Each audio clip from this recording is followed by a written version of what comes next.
Hello dear students, today we are going to start our discussion on a very important chapter of 12th standard, and the name of the chapter is Aldehydes, Ketones and Carboxylic Acids.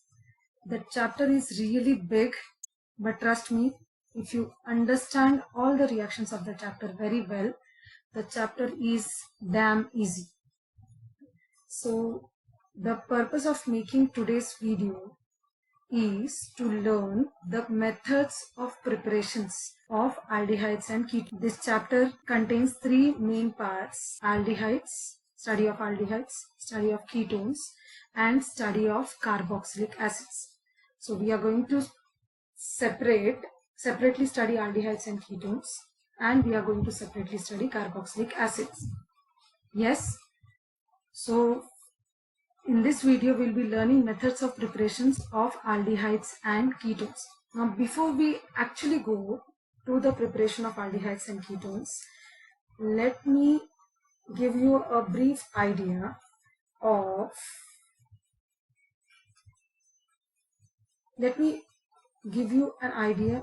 what aldehydes and ketones are.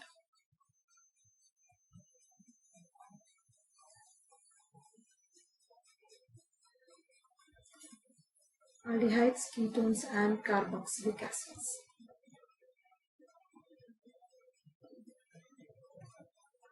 All of these compounds, they basically contain a functional group which is this functional group.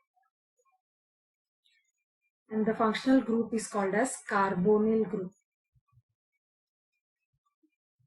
What is the name of this functional group? This functional group is called as carbonyl group. Now, where do we find this functional group? If this carbonyl group is bonded to hydrogen at least on one side. It is bonded to hydrogen at least on one side. Now, what do I mean by at least on one side? If on both the sides you have hydrogen atom, then also it's okay. Yes? So if you have hydrogen at least on one side, then the compounds containing this group, also written as CHO group, this is addressed as CHO group also, compounds are called as aldehyde. So compounds containing carbonyl group which is bonded to hydrogen at least on one side are called aldehydes. Yes, compounds containing carbonyl group which are bonded to a carbon chain. So carbon chain is represented by R. So it can be a same carbon chain on both the sides or different carbonyl group bonded to carbon atoms on both the sides. So simply I can write it like this: carbonyl group bonded to carbon atoms. Obviously this chain can be a longer chain. It is bonded to carbon atoms on both the sides. Then such compounds are called as ketones.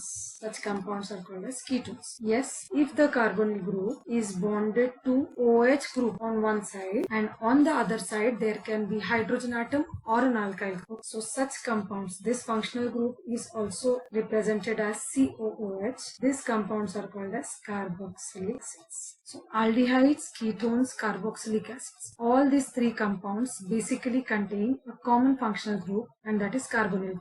Now when this carbonyl group is bonded to hydrogen atom, when it is bonded to hydrogen atom at least on one side, the compounds are called as aldehydes. When the carbonyl group is bonded to carbon atom on both the sides, the compound that we get are called as ketones. If the carbonyl group is bonded to OH group on one side, then now here I am not saying at least on one side. The OH group should be present on one side only. On the other side, it can be an alkyl group or hydrogen atom. Yes, okay. Now such compounds are called as carboxylic acids. Now they are organic acids, correct? Now you may ask me a question saying, ma'am, are these the only compounds in which you will find carbonyl group? My answer would be no. There are several other compounds where you will find this carbonyl group. Okay, for example, compounds like this. Can you guess the name of these compounds? They are called as amides. These compounds are formed by the reaction between acids and amines. Now when we study carboxylic acid part, this reaction will also be clear. Okay, so such compounds are called as amides. They also contain carbonyl group. Okay. There is another category of compounds which are called as esters. Esters, the ones which are usually used in making perfumes. Esters, they have pleasant smell. Esters also contain carbonyl group. But remember here the main functional group is this COO. The main functional group is COO, and beyond on both the sides of the COO group we'll find an alkyl group. Okay. So this is an ester. Another very important compound which contains carbonyl group is this compound, and the name of this compound is anhydride. These compounds are also called as acid anhydride or acyl anhydrides. They are obtained from acids by simply undergoing dehydration. Okay, so from 2 moles of acid, if you remove 1 water molecule, you will get anhydride. The name itself says that there is removal of water, anhydride, acid anhydride. Is it okay? So these are several other examples of compounds which contain carbonyl group in them. Okay. So basically in this chapter we will be focusing on aldehydes, ketones and carboxylic acids. So let us quickly begin with the methods of preparation of aldehydes and ketones. As I have already told you, we are going to learn preparation of aldehydes and ketones separately, and then preparation of carboxylic acids will be learned separately. Okay, preparation of aldehyde and ketones.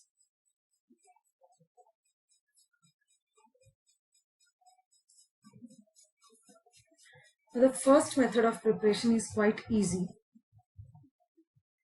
and that is preparation of aldehydes and ketones from alcohols by a very simple reaction, that is oxidation. Now to carry out this oxidation reaction, there are some oxidizing agents that we can use.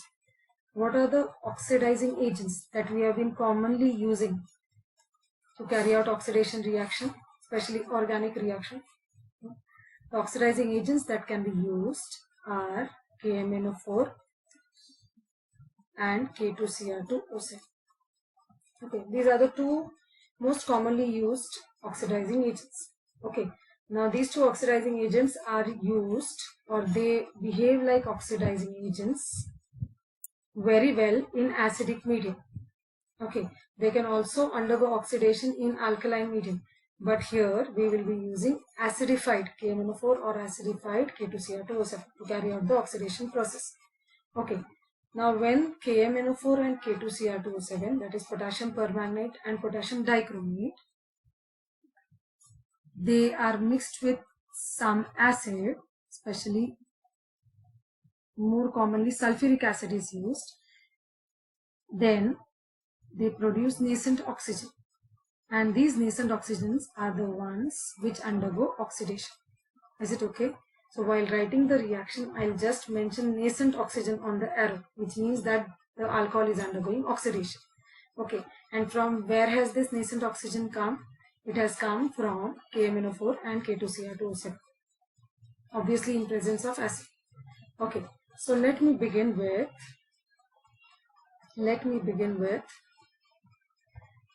primary alcohol. Now, primary alcohols are those in which the alcoholic group, the OH group, is bonded to a primary carbon atom.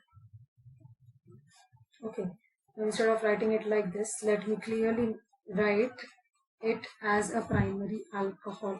Okay, now this CH2 group is such a group in which the carbon is bonded to only one other carbon atom. Okay, that is the carbon atom of CH3. So this is a primary alcohol. This on oxidation here means removal of hydrogen. So one hydrogen from here and one hydrogen from here gets removed. So what will you get? You will get CH3, CH double bond O. Now let me write it like this. Let me write it a bit differently. Suppose your alcohol is this. Okay, this is the same alcohol that I had written previously. It is a primary alcohol. Ethanol is the name of this alcohol, ethanol. Okay, or ethyl alcohol, you can say. So here oxidation means removal of hydrogen. So you have to simply remove one hydrogen from here and one from here. So what you will get is CH3, C H, and this carbon will be bonded to oxygen. So that is what I have written, CH3CH double bond O. To satisfy the valency of carbon, I will have to put a double bond, and also of oxygen. Yes, so this is how the reaction, the oxidation reaction occurs. Writing the product here is quite simple. Now the product formed is an aldehyde, and the name of this aldehyde is ethanol. Ethanol, or simply it is called as acetaldehyde. Acetaldehyde. Yes, so primary alcohols on oxidation form aldehydes. Yes, let us carry out the reaction with secondary alcohols. So again, let me take a very simple example of a secondary alcohol. This is a secondary carbonate. Okay, this on oxidation, again from OH hydrogen is removed, from the neighboring carbon atom H is removed. So what you will get is CH3. See, this CH3 will also remain as it is, and you will get C double bond O.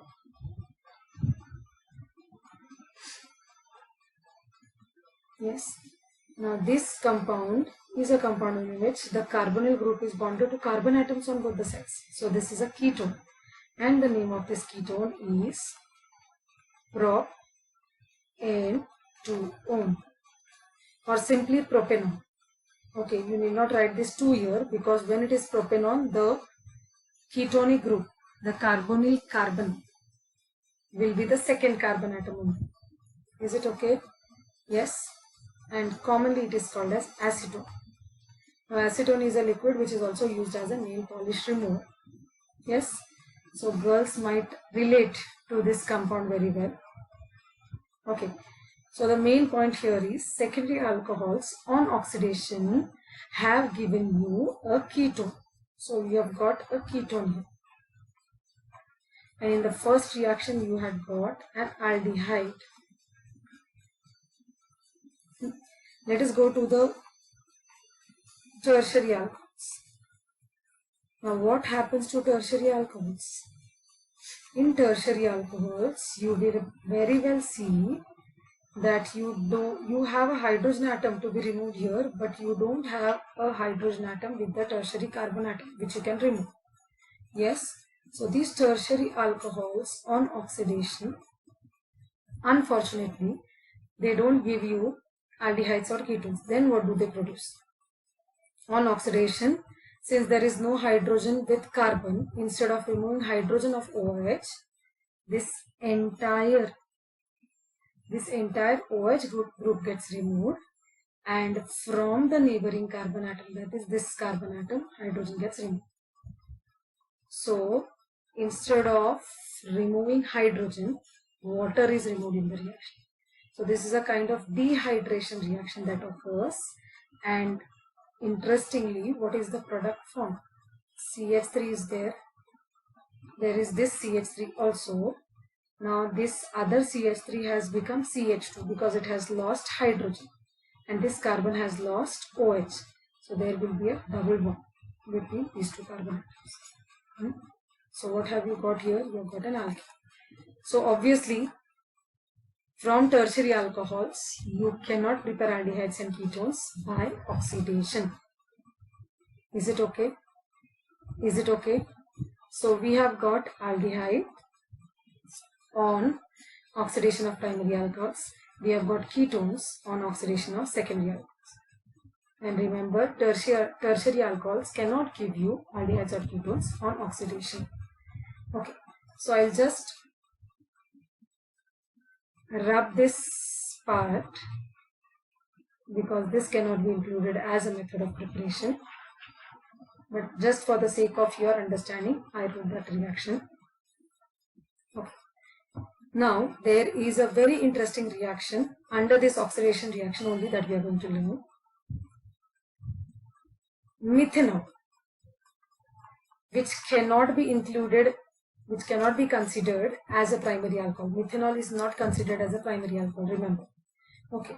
Now, methanol, what happens on oxidation of methanol? methanol on oxidation can undergo removal of hydrogen. One hydrogen can be removed from here, जैसे ऊपर वाले reaction में हुआ है, OH से hydrogen निकला है, and from the neighboring carbon atom one hydrogen is removed. So what will be left is carbon with 2 hydrogen atoms, and that carbon is bonded to oxygen by a double bond. Yes. So as we did in the previous reaction, similarly we are doing it here. We are removing one hydrogen from OH group and another hydrogen from the neighboring carbon. So what you are getting is carbon bonded to 2 hydrogen atom and double bond here. Is it okay? Yes. Is this clear? Now the compound that is obtained is methanol, or it is called as formaldehyde. It is called as formaldehyde. Okay. Remember, methanol on oxidation gives you formaldehyde. Primary alcohols on oxidation give you other aldehydes other than formaldehyde. Okay, formaldehyde will be formed only from methanol. Primary alcohols can form any other aldehydes on oxidation. And secondary alcohols on oxidation produce ketones. Is that clear to you? Is that clear to you? Yes, so this becomes the first method of preparation. Okay, now having learned the first method of preparation, let us go to the second method of preparation, and that is preparing aldehydes and ketones from geminal diols. From geminal dihalides. From geminal dihalides. Now what are geminal dihalides? Geminal dihalides are the ones in which 2 halogen atoms are bonded to the same carbon atom. 2 halogen atoms are present on the same carbon atom. Okay, so what kind of reaction are we going to carry out here? We are going to carry out hydrolysis. We are going to carry out hydrolysis of geminal dihalides, by which we will obtain aldehydes or ketones. Is it okay? So let me take up an example and explain this reaction to you. Suppose the geminal dihalide that we are about to use is this compound. Now this can be called as 2,2-dichloro. It can be called as 1,1-dichloroethane. Not 2,2. This is the longest carbon chain and the numbering will begin from there. It is 1,1-dichloroethane. Okay. Now when you react this with aqueous KOH, obviously it will undergo hydrolysis and it will give you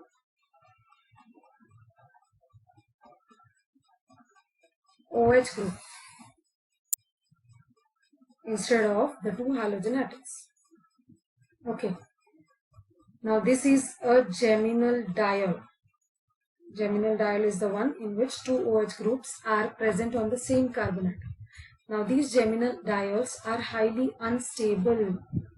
Very important point. 2 OH groups cannot remain on the same carbon atom. Highly unstable molecule this is.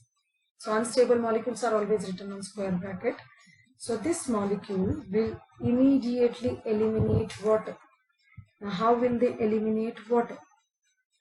I'll show you how it eliminates water. Okay.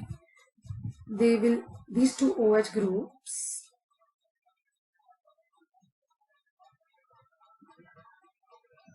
are responsible for elimination of water. So this is how the water molecule gets removed. And what is left? What is left is CH3, CH. Now only one oxygen is left here.